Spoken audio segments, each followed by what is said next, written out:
Hello everyone and welcome to this video on how I built my Harley Benton Custom Extreme 84 Lightning Explorer. As a huge Metallica and James Hetfield fan, I always wanted an Explorer hanging next to my Strat and Les Paul, and I really like the idea of the lightning graphics on Dimebag's Demon from Hell. So when learning about Harley Benton's DIY kits and the DIY kit challenge, I decided to give it a spin. First, a quick disclaimer: I am by no means an expert on guitar building or finishing, as this is my very first attempt at it. This is not a detailed instructional video, as there are numerous great alternatives for every step along the way. After all, that is where I got all my information from. Instead, I just wanted to show you the major steps involved in this particular build, what I bought to finish and upgrade the kit, and of course the final result. Hopefully you can learn something and get inspired to have fun with it yourselves. I will put links in the description to the hardware I bought and to other videos that were helpful to me. Let's start by unboxing the DIY kit. As you can see, it's all neatly double packed. There are three major parts. We have the body, neck and electronics. The body wood is pretty nice and, if I count correctly, consists of 5 pieces. Every hole you need is already pre-drilled. Here we have the bolt-on neck with the Rose Acer fretboard. It is okay, but feels a bit more rough and dry even after applying lemon oil, and not as nice as the actual rosewood on my other guitars, but for the price you can't complain. According to the kit specs, the body and neck have been primed with pore filler. I trusted that, but if I were to do it all over again, I probably would start out by adding pore filler myself, since not all pores turned out to be perfectly filled and even, and left some patches that are very hard or nearly impossible to fully correct afterwards, especially when painting your guitar black, which is apparently the most difficult color for hiding imperfections. So you have been warned. Or maybe I sanded off too much of the pore filler at the start. Again, no prior experience here. The fretwork was good, but I put a file to the edges first anyway to smooth things even more. I then taped off the fretboard and cavities to protect them during sanding and painting. I always put the guitar on a soft blanket during sanding, fretwork, etc. and put the sanding paper far away when not needing it to avoid unintentional scratches. Pro tip: if you value your marriage, do not use the blanket your wife likes to curl up in during TV nights. I started sanding the neck and body with 240 grit sandpaper to prepare it for priming. I used some paper towel and naphtha to clean dust and fingerprints before applying each coat. For spray painting, it is very important to protect your lungs and eyes, so use plenty ventilation and a suitable mask. I did all my spray painting outdoors, always wearing a mask. Here you can see my high-tech spray booth. I applied 2 coats of primer to the neck and body.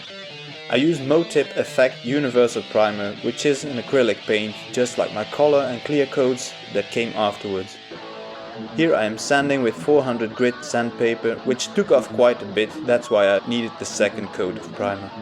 Next up was taping off the neck and body to apply the white paint for the pinstripe, or fake binding if you will, and spraying the white, for which I used Motip Carrot Gloss Pure White. Always allow sufficient drying time. Next we are going to do the black color coat. No matter how good you tape, you can still get some bleeding, which can still be corrected later on, but this is a hassle, so taping accurately will save you a headache later on. After spraying 2 coats of Motip Carrot Gloss Jet Black, everything was sanded using 600 grit, before adding a final coat of high gloss black. Next up, the lightning graphics using an airbrush, which I had also never used before. Luckily I found some great YouTube tutorials. I used the same paint as I used before spraying the body, but this time adding Motip Carrot Gloss Sapphire Blue for extra depth and effect. Before putting on the clear coat, it was time for some cleanup and placing the water slide decals. I put on the logos on the front of the headstock, and on the back the serial number and my autograph, because you know, ego, which I then blurred because you know, paranoia. Here you can also see the lightning fret markers that I made. After putting on 12 coats of Motip Effect Clear Varnish High Gloss, allowing about 2 weeks to dry sufficiently, I started wet sanding, going up in grit from 1000, 1200, 1500, 2500, to 3000 as a final step.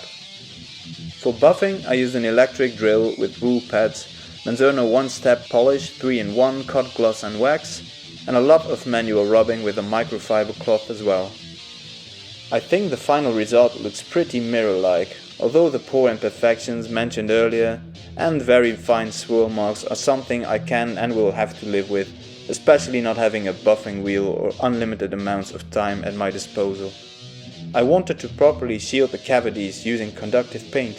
However, I made the mistake of trying to do that during the 2 weeks that the clear coat was curing, resulting in a lot of cursing during wet sanding and buffing, since the conductive water-based graphite paint kept redissolving and creating a big mess. To avoid this cluster bomb, only add conductive paint after all wet sanding and buffing are out of the way. After all of that, I could finally install all the juicy hardware upgrades that I bought, such as the EMG headset in black chrome, for which I soldered the 2 battery wires from the DIY kit to EMG solderless connectors, the non-included EMG toggle switch, Harley Benton locking tuners, a GraphTech Black Tusk XL nut, and a GoTo bridge. For future-proofing I installed a bridge grounding wire, but as per EMG instructions I left it unconnected. After truss rod and action setup, nut installation and setting the intonation, I could finally call this project finished.